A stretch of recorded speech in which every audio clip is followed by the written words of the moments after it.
আসসালামু আলাইকুম বন্ধুরা, কেমন আছেন আপনারা সবাই? আশা করি সবাই ভালো আছেন, আমিও ভালো আছি। আজকে আমি আপনাদের মাঝে নতুন একটা রেসিপি নিয়ে হাজির হলাম। আশা করি আপনাদের অনেক অনেক ভালো লাগবে। তো বন্ধুরা, এই পিঠাগুলো অনেকেই চেনেন, অনেকেই চেনেন না, বা অনেকেই বানাতে পারেন বা অনেকেই পারেন না। তবে খুব সহজ করে আমি আজকে আপনাদের এই পিঠার রেসিপিটা বানিয়ে দেখাবো। আশা করি আপনারা সবাই বানাতে পারবেন। তো বন্ধুরা, এই পিঠার নাম আমরা সবাই কম বেশি জানি। দুধ পাকন পিঠা বলে, আবার পাকন পিঠাও বলে। তো বন্ধুরা, চলুন আজকের এই পাকন পিঠা বানানো শুরু করছি। তো বন্ধুরা, প্রথমে আমি একটা ফ্রাই প্যান বসিয়ে দিয়েছি, তাতে দিয়ে দিচ্ছি 1 মগ পরিমাণ দুধ, আর দিয়ে দিচ্ছি হাফ বাটি চিনি আর পরিমাণ মতো লবণ। তো দুধটা ভালো করে ফুটিয়ে নিয়েছি। ফুটিয়ে নিয়ে এখানে আমি পরিমাণ মতো চালের গুঁড়া দিয়ে দিয়েছি।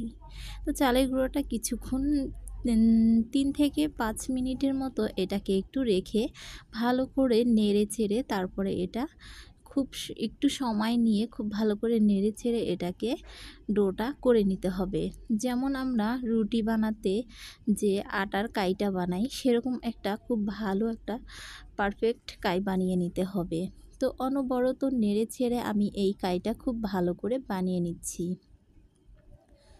তো কাইটা প্রায় হয়ে গেছে, এখন আমি এটাকে আরও একটু নেড়ে চেড়ে এটাকে তুলে ফেলছি। তো আমার কাইটা হয়ে গেছে, এখন আমি এটাকে ঠান্ডা করে নিয়েছি। কিছুক্ষণ ঠান্ডা করে নিয়ে এটাকে আমি খুব ভালো করে মথে খুব সফট একটা ডো বানিয়ে নিব। তো বন্ধুরা, এটাকে আপনারা একটু ঘি বা তেল এটাকেও দিয়ে তারপরে খুব ভালো করে কিছুক্ষণ এটাকে মথে নিতে হবে। তো আমি ঘি ব্যবহার করিনি, আমি তেল ব্যবহার করেছি। খুব ভালো করে এটাকে তেল দিয়ে আমি এটাকে খুব ভালো করে মুথে একটা সফট ডো বানিয়ে নিয়েছি। তারপরে বন্ধুরা, এভাবে কিছুটা খামির হাতে নিয়ে পরিমাণ মতো নিয়ে তারপরে এভাবে আমি হাতের সাহায্যে গোল করে নিয়ে নিয়েছি, সমান করে একদম খুব সফট একটা ডো হয়েছে। তারপরে এখন আমরা এটাকে একটা ফুলের শেপ দিব। এখন এটা আমরা খুব সুন্দরভাবে একটা ফুল বানিয়ে নিব, ডিজাইন। তো বন্ধুরা, আপনারা বলে বেশি বুঝতে পারবেন না, তো দেখলেই জিনিসটা বুঝতে পারবেন যে কিভাবে আমি এটাকে বানাচ্ছি। তো আমি এর জন্য একটা চামিচ নিয়ে নিয়েছি, চামিচে একটু তেল মাখিয়ে নিয়েছি, নিয়ে তারপরে এভাবে সাইডটা করে একটু ঘাগরি কাটার মতো কেটে নিলাম। কেটে নেওয়ার পরে এখন আমি এটাকে হাতের সাহায্যে একটা ডিজাইন করে নিচ্ছি। তো আপনারা দেখলেই বুঝতে পারবেন যে ডিজাইনগুলো আমি কিভাবে করে নেব। তো এভাবে করে আমি একটা ফুল বানাচ্ছি। তো এরপরে আমি সবগুলো আগে একটা খিমার বানিয়ে নিব, মানে হাতের সাহায্যে রুটি বেলার মতো যে আমরা একটা করে বানাই রুটি বানানোর জন্য, সেরকম করে বানিয়ে নিব আগে কিছু। তো দেখুন, এভাবে করে আমি খুব ভালো করে একটা ফুলের ডিজাইনটা করে নিলাম। তারপরে এখন আমি এতে আরও একটু চামচের গোড়ালি দিয়ে আরও ভালো করে আরও সুন্দর করে কিছু ডিজাইন করে দিচ্ছি। তো বন্ধুরা, দেখুন অলরেডি আমার একটা খুব সুন্দর একটা ডিজাইন হয়ে যাচ্ছে। তো আশা করি আজকের এই ভিডিওটা আপনাদের ভালো লাগবে। ভালো লাগলে অবশ্যই লাইক, কমেন্ট, শেয়ার করবেন, আর আমার চ্যানেলটা অবশ্যই সাবস্ক্রাইব করবেন। আর আপনাদের কাছে কেমন লাগলো সেটা অবশ্যই কমেন্ট করে জানাবেন। তো বন্ধুরা, আমি এরকম একটা ফুল বানিয়ে নিলাম, আর বাকি সবগুলো আমি দেখুন কয়েকটা ফুল আমি বানিয়ে নিয়েছি, আর তার সাথে আমি এখানে লেচি কেটে কেটে সুন্দর করে গোল গোল করে নিয়েছি, আর কিছু পাতার শেপ দিয়ে দিয়েছি। তো এখন আমি পাতা বানিয়ে দেখাবো আপনাদেরকে যে কিভাবে করে পাতার ডিজাইনটা করতে হবে। তো এই পিঠাগুলো কিন্তু খেতে অসম্ভব নরমও হয়, আবার খেতে কিন্তু দারুণ লাগে। তো যেহেতু আমরা এই কাইটাতে চিনি দিয়েছি, সেহেতু এটা শুধু ভেজেও খাওয়া যাবে, শিরাতে না দিয়ে। তবে আমি আজকে শিরা দিয়ে তারপরে দেখাবো। তো আপনারা যদি কমেন্ট করে জানান, তাহলে অবশ্যই আমি শিরা ছাড়া পিঠাও করে দেখাবো। তো এভাবে করে দেখুন আমার একটা পিঠা বানানো হয়ে গেল। তার পরবর্তী আমি আরও একটা পিঠার ডিজাইন করে নিচ্ছি। তো বন্ধুরা, আপনারা দেখলেই বুঝতে পারবেন যে কিভাবে ডিজাইনগুলো করে নিচ্ছি। তো সেইভাবে করে আপনারাও বাসায় ট্রাই করবেন, অবশ্যই আপনারা বানাতে পারবেন। শুধু বাসায় ভিডিও দেখে ট্রাই করে দেখবেন। তো আমাদের এই পিঠাগুলো প্রায় আমরা বানাই, খাই, বানাতে পারি। তো চেষ্টা করলে সবাই বানাতে পারবে। তো বন্ধুরা দেখুন, আমি আরও একটা খুব সুন্দর একটা ডিজাইন বানিয়ে নিচ্ছি, তবে এই ডিজাইনটা কিন্তু আমার অনেক ভালো লাগে। তো আমি এই ডিজাইনটা দেখুন বানিয়ে নিচ্ছি, দেখতেও কিন্তু অনেক ভালো দেখা যায়।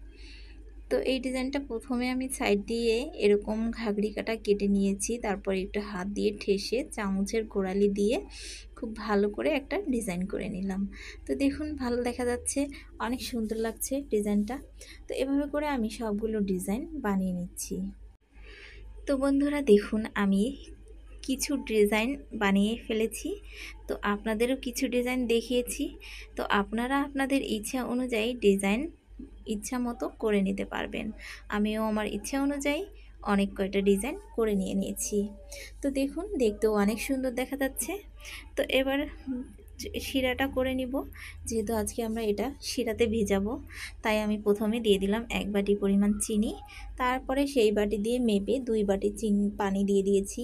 তারপর দিয়ে দিলাম সাদা এলাচ আর দারচিনি, এতে ফ্লেভারটা অনেক সুন্দর হবে। আর দিয়ে দিলাম এক চিমটিখানেক লবণ। লবণটা দিলে চিনির স্বাদটা অনেকটা বাড়ে, অনেক ভালো লাগে খেতে। তো নেড়েচেড়ে আমি এখন চিনিটাকে খুব সুন্দর করে এটা জাল করে একটা শিরা বানিয়ে নিব। তো শিরাটা কিছুক্ষণ জাল করে নেওয়ার পরে প্রায় শিরাটা ঘন হয়ে এসেছে। তো প্রায় শিরাটা হয়ে গেছে, এখন আমরা এটাকে নামিয়ে ফেলবো। তো নামিয়ে রেখে তারপরে এখন আমি চুলায় একটা কড়াই দিয়েছি, কড়াইতে তেল দিয়ে দিয়েছি, তেল গরম হয়ে গেছে। তো পিঠাগুলো আমি এক এক করে দিয়ে দিয়েছি। তো বন্ধুরা পিঠাগুলো দেখুন কিভাবে করে ভেজে নিতে হবে। খুব বেশি আঁচে ভাজা যাবে না, আস্তে আস্তে আঁচ দিয়ে ভেজে নিতে হবে পিঠেগুলো, না হলে উপরেটা পুড়ে যাবে, ভিতরটা হবে না, এরকম হবে।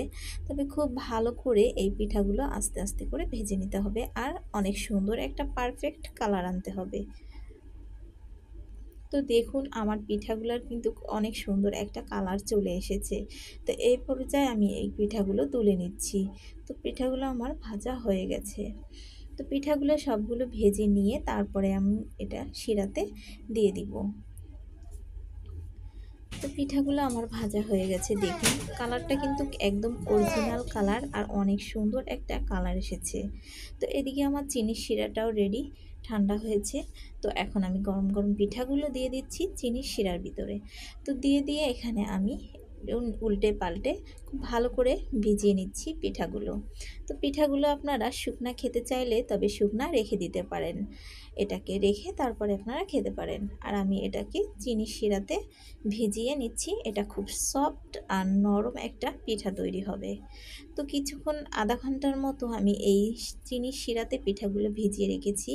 তো খুব সুন্দরভাবে এটা মানে সফট হয়েছে, নরম হয়েছে। তো এখন আমি শিরা থেকে পিঠাগুলো তুলে নিচ্ছি। তো পিঠাগুলো আমার হয়ে গেছে একদম রেডি। তো বন্ধুরা দেখুন, উপর থেকে আরও একটু শিরা তৈরি করে দিচ্ছি। ফুলগুলো তো অসম্ভব সুন্দরও হয়েছে, আবার পিঠাগুলো কিন্তু খেতে মাশাআল্লাহ অনেক সুন্দর হয়েছে। আর চিনি আপনাদের ইচ্ছা অনুযায়ী দিবেন, মিষ্টি আপনারা যেরকম খান, বেশি বা কম। তবে আমি একটু ভালোই মিষ্টি, আমি মিষ্টি বেশি খাই, তাই আমি একটু চিনি বেশি দিয়ে দিয়েছি।